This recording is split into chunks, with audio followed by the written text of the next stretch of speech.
O dia é 8 de julho de 2014 e o Brasil registrava uma das suas maiores derrotas na história. No Mineirão, a seleção é destruída pelos alemães, em uma goleada histórica que por muito tempo não saiu da mente dos brasileiros. Porém, a Copa, que parecia um evento gigantesco e com muito prestígio aos olhos do mundo, para muitos dentro do Brasil, gerou um gasto econômico gigantesco e desnecessário. E além disso, uma grande instabilidade tanto política quanto econômica. Mas você realmente sabe quanto custou a Copa de 2014? Tudo começa no dia 30 de outubro de 2007, em Zurique, na Suíça, quando o Brasil foi escolhido para ser a sede da Copa do Mundo de 2014. Naquele momento, o contexto macroeconômico brasileiro era de expansão, com o país buscando consolidar sua posição como uma das principais potências do bloco BRIC. O discurso do então presidente Luiz Inácio Lula da Silva enfatizou que a escolha não era meramente uma vitória esportiva, mas uma responsabilidade de Estado para demonstrar ao mundo a estabilidade e o crescimento da economia nacional. O compromisso, assumido perante a FIFA, baseava-se em um ambicioso caderno de encargos, que exigia garantias governamentais abrangentes, desde isenções fiscais até a segurança jurídica para as operações comerciais da entidade. A percepção inicial dos custos refletia uma fase de subestimação técnica que marcaria os anos seguintes. Em 2007, um levantamento preliminar da FIFA e da CBF estimava que a reforma e a construção dos estádios custariam cerca de 1,9 bilhão de reais, valor que depois se revelou insuficiente diante das exigências do chamado padrão FIFA. O apoio institucional foi amplo. O Senado Federal, por meio de seu presidente Renan Calheiros, declarou o engajamento total, indicando que o Legislativo facilitaria as aprovações necessárias para atender os requisitos da competição. Para assegurar a candidatura, o Estado brasileiro forneceu 11 garantias governamentais à FIFA. Essas garantias funcionavam como um arcabouço de segurança jurídica para proteger os interesses da entidade contra instabilidades internas. Entre as principais, destacam-se as isenções de impostos aduaneiros e fiscais, assinada pelo ministro da Fazenda Guido Mantega. O compromisso previa que bens importados para competições ficassem livres de encargos federais, solicitando que estados e municípios seguissem a mesma diretriz. A natureza dessas garantias criou a ideia de cidade de exceção, nas quais regras comuns foram temporariamente suspensas ou flexibilizadas para atender ao evento. Esse cenário facilitou a aprovação de leis específicas e acelerou licenças, mas também gerou tensões sobre a soberania legislativa local e a prioridade dada aos investimentos públicos.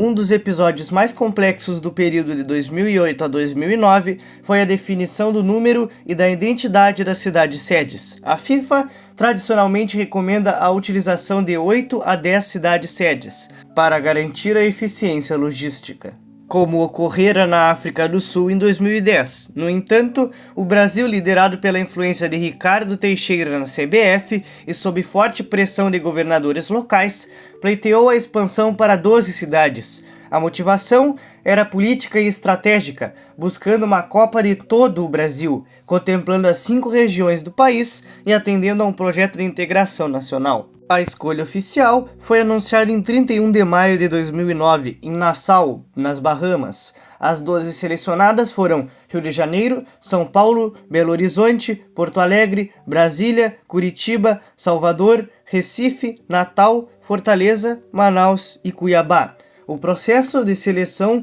preteriu cidades como Belém, Campo Grande, Florianópolis, Goiânia e Rio Branco. A vitória de Manaus sobre Belém para a vaga da Amazônia e de Cuiabá sobre Campo Grande para a vaga do Pantanal revelou a força das articulações políticas regionais e a aposta em polos com potencial turístico específico, ainda que a infraestrutura esportiva fosse inexistente ou obsoleta. Embora o discurso oficial da FIFA sustentasse que a escolha obedeceu a critérios técnicos envolvendo estádios, rede hoteleira, transporte e segurança, análises posteriores indicaram que a viabilidade econômica de longo prazo foi por vezes secundarizada em favor da representatividade geográfica. No entanto, a inclusão de cidades com pouca tradição futebolística na elite nacional, como Manaus, Cuiabá e Brasília, levantou precocemente o alerta sobre criação de arenas monumentais com altíssimos custos de manutenção e baixa demanda após evento. A formalização da gestão pública do evento ocorreu em janeiro de 2010, com a assinatura da primeira matriz de responsabilidade entre governo federal, estados, municípios e clubes responsáveis pelos estádios. O documento buscou consolidar cronogramas e definir atribuições de cada esfera de governo. O ministro das Cidades e a ministra da Casa Civil, Dilma Rousseff, apresentaram um plano de investimentos de 19,5 bilhões de reais para mobilidade urbana, estádios e modernização hoteleira. A matriz estabeleceu que qualquer alteração no orçamento que gerasse necessidades de aportes superiores ao previsto seria de responsabilidade exclusiva da parte executora, ou seja, dos estados e municípios. No entanto, a realidade técnica se mostrou muito mais custosa. Em 2010, a estimativa para gastos com estádios já havia saltado para 5,4 bilhões de reais, mais que o dobro previsto na candidatura de 2007. Esse reajuste refletia o amadurecimento dos projetos executivos, que agora precisavam atender às especificações de arenas multiuso, capazes de gerar receita através dos jogos de futebol. O principal mecanismo de financiamento dos estádios foi o programa Procopa Arenas, do BNDES,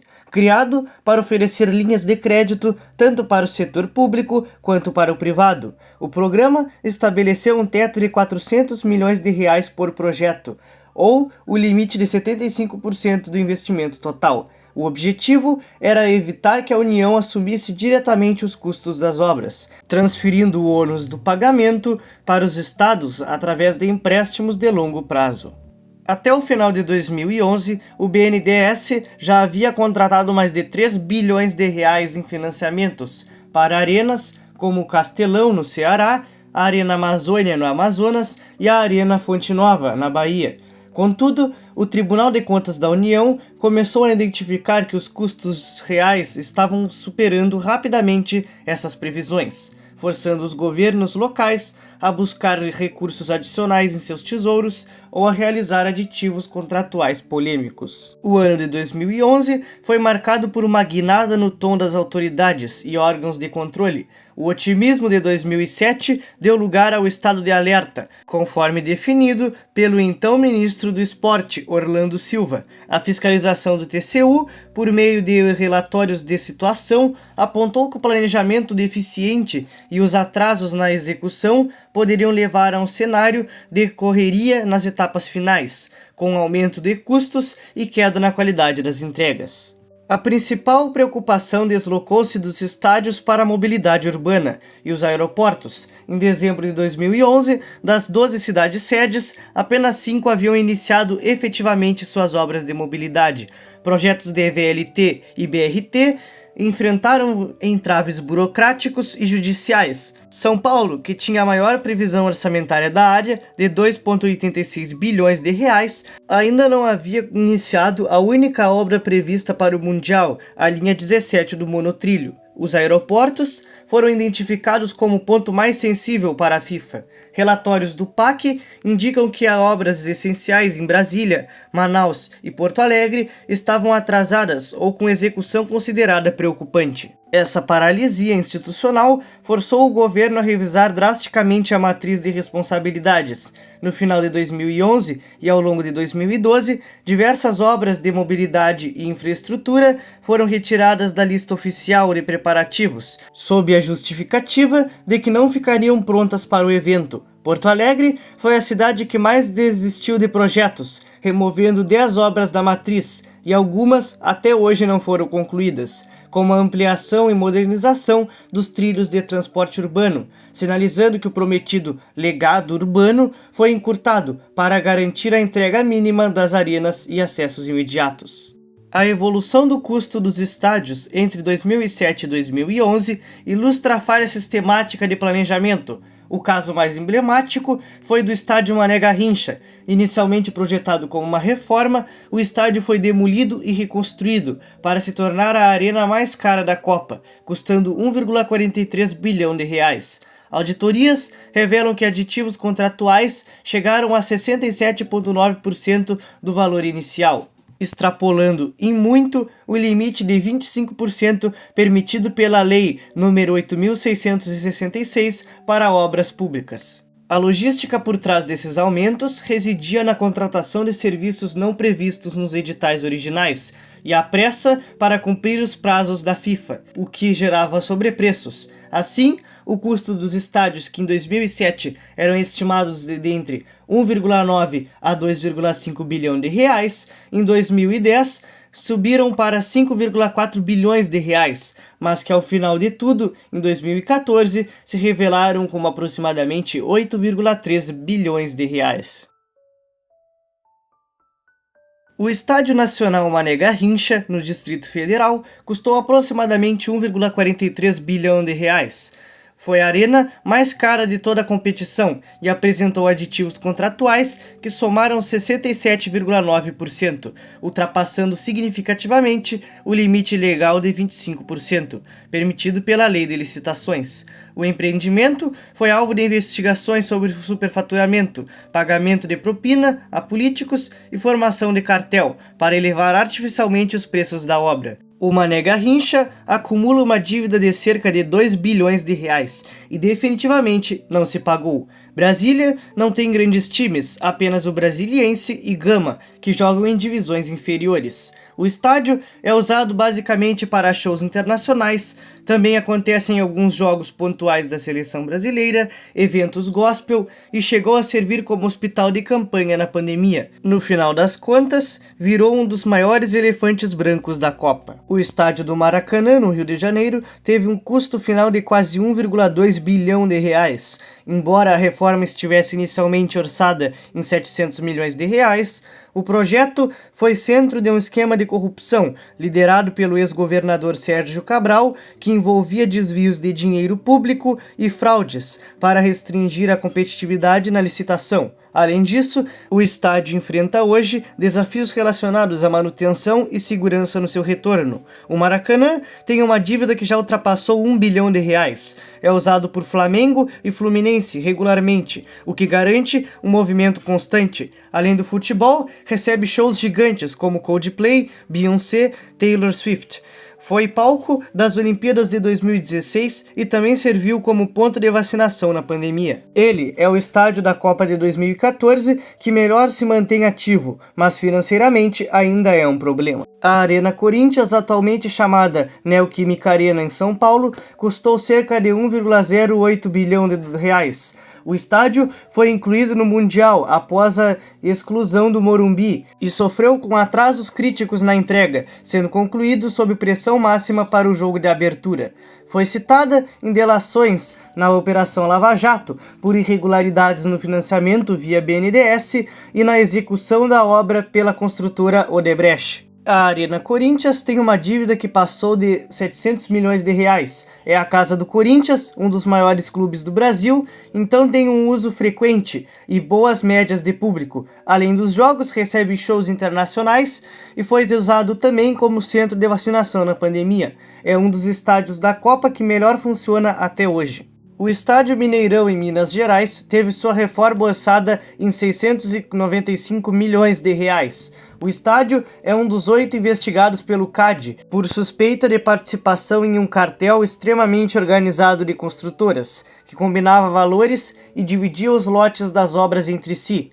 Além disso, o modelo de parceria público-privada foi monitorada pelo TCU, devido a falhas na transparência de dados. O Mineirão tem uma dívida em torno de 600 milhões de reais e não se pagou completamente. É usado por Cruzeiro e Atlético Mineiro, garantindo jogos regulares com bom público. Além do futebol, recebe shows de grandes artistas e foi ponto de vacinação na pandemia. É considerado um dos estádios mais bem aproveitados da Copa, mas ainda assim não equilibrou suas contas. Bem, antes de irmos para o próximo, já vou avisar que todos foram usados como centro de vacinação, então não irei mais repetir, mas irei dizer para deixar o seu like e sua inscrição. A Arena Fonte Nova na Bahia custou aproximadamente 689 milhões de reais. Investigações apontam que cerca de 82 milhões foram destinados a propinas e a Caixa 2 durante sua construção. Atualmente, o estádio enfrenta dificuldades econômicas para cobrir seus custos de manutenção, registrando médias de ocupação inferiores a 40%. A Arena Fonte Nova tem uma dívida de aproximadamente 600 milhões e não se pagou. É usada pelo Bahia e ocasionalmente pelo Vitória, mas o público não é tão frequente quanto esperado. Recebe shows internacionais, além de eventos culturais. Apesar do custo razoável, o estádio não conseguiu equilibrar as suas contas. A Arena Amazônia, no Amazonas, teve um custo final de 669 milhões de reais. O Tribunal de Contas da União identificou indícios de superfaturamento na ordem de 86 milhões de reais. A Arena Amazônia é considerada um dos principais elefantes brancos do Mundial, com prejuízos operacionais frequentes e baixa utilidade esportiva pós-evento, pois afinal é no meio da Amazônia. A Arena Amazônia tem uma dívida que ultrapassa 600 milhões de reais e definitivamente não se pagou. É usada pelo Nacional e Manaus FC, times pequenos com públicos baixíssimos. O estádio fica a maior parte do tempo vazio. Ele foi utilizado muitas poucas vezes na história, apenas para jogos esportivos pequenos e também, é claro, como um centro de vacinação na pandemia, mas nada justifica o investimento milionário, sendo assim um dos maiores fracassos da Copa. A Arena Pantanal, no Mato Grosso, custou 646 milhões de reais. Foi a obra que apresentou o maior atraso proporcional, levando 47 meses para ser entregue. O estádio foi alvo de denúncias de corrupção e é monitorado pelo risco de ociosidade, embora a ascensão de clubes locais para a elite do futebol tenha ajudado a reduzir o prejuízo social do investimento. A Arena Pernambuco, em Pernambuco, teve o custo de construção de 532,6 milhões de reais. O empreendimento foi alvo da Operação Fair Play da Polícia Federal, que investigou superfaturamentos superiores a 40 milhões de reais e fraude no contrato de PPP, que transferiram riscos financeiros excessivos para o governo estadual. A Arena Pernambuco tem uma dívida que passou de 500 milhões de reais e não se pagou. É usada por náutico e esporte, mas fica longe do centro de Recife, o que dificulta o acesso e reduz o público. Santa Cruz prefere outros estádios, recebe shows internacionais e nacionais e eventos corporativos. Apesar de alguns usos, é considerado outro elefante branco da Copa. A Arena Castelão, no Ceará, custou 518,6 milhões de reais. Embora tenha sido a primeira arena a ser entregue, delações premiadas de executivos da Odebrecht apontam que houve um acordo prévio para fraudar o processo licitatório em benefício da construtora. Recentemente, o estádio voltou a ser investigado por possíveis irregularidades na sua gestão. O Castelão tem uma dívida de cerca de 400 milhões de reais e não se pagou completamente. É usado por Ceará e Fortaleza, que tiveram bons momentos na Série A, garantindo públicos razoáveis. Recebe grandes shows de artistas internacionais e nacionais, eventos esportivos e é um dos estádios com melhor aproveitamento da Copa no Nordeste. A Arena das Dunas, no Rio Grande do Norte, custou 423 milhões de reais. Desde sua inauguração, o estádio acumula déficits anuais milionários, chegando a apresentar um prejuízo de 35 milhões de reais em seus primeiros anos de operação. O estádio também foi incluído nas investigações de cartel envolvendo as principais construtoras do país. A Arena das Dunas tem uma dívida em torno de 400 milhões de reais e ainda não se pagou. É usada pelo ABC e ao América Rio Grande do Norte, times pequenos com públicos baixíssimos. O estádio fica bastante ocioso e é outro elefante branco da Copa. Recebe alguns shows regionais, eventos esportivos menores e serviu como centro de vacinação na pandemia, mas o uso é bem limitado.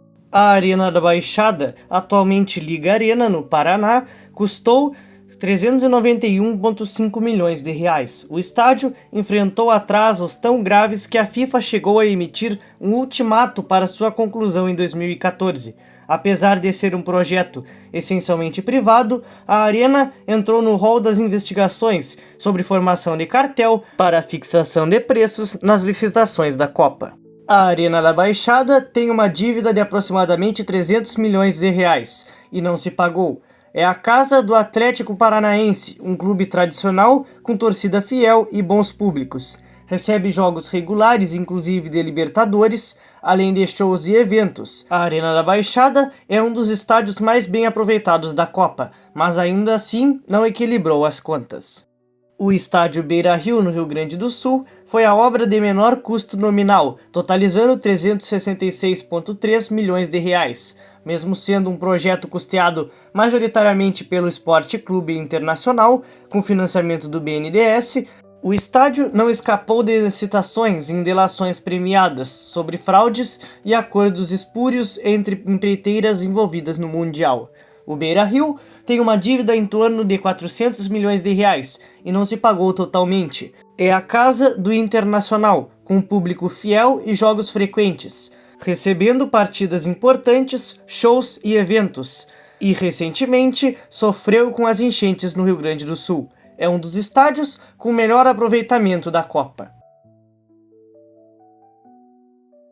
A Copa de 2014, para sua época, foi a Copa mais cara da história, custando entre 25 a 27 bilhões de reais, o que na época dariam cerca de 10 a 11 bilhões de dólares, enquanto a Copa do Mundo na África do Sul custou cerca de 4 bilhões de dólares, e a de 2006 na Alemanha custou cerca de 5 bilhões de dólares. Os gastos foram divididos em alguns setores como os estádios, que custaram cerca de 8,3 bilhões de reais, mobilidade urbana, que custou cerca de 8 bilhões de reais, que investiu na melhoria em vias, transporte público e obras de mobilidade nas cidades sedes.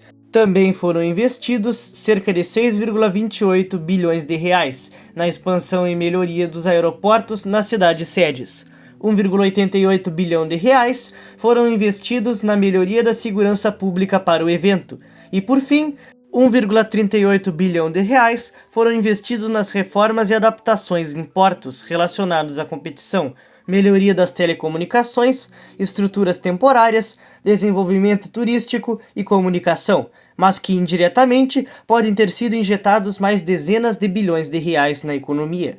Na questão da criação de empregos, algumas fontes dizem que foram criados em torno de 300 a 600 mil empregos, enquanto outras abrangem mais indiretamente, apontando cerca de 3 milhões de empregos, tanto empregos diretos em canteiros de obra, quanto indiretos, como fornecedores, serviços relacionados, logística, entre outros. Tudo isso foi bom para a economia, porém no curto prazo, pois logo após a Copa, o Brasil sofreu uma das maiores recessões de toda a sua história.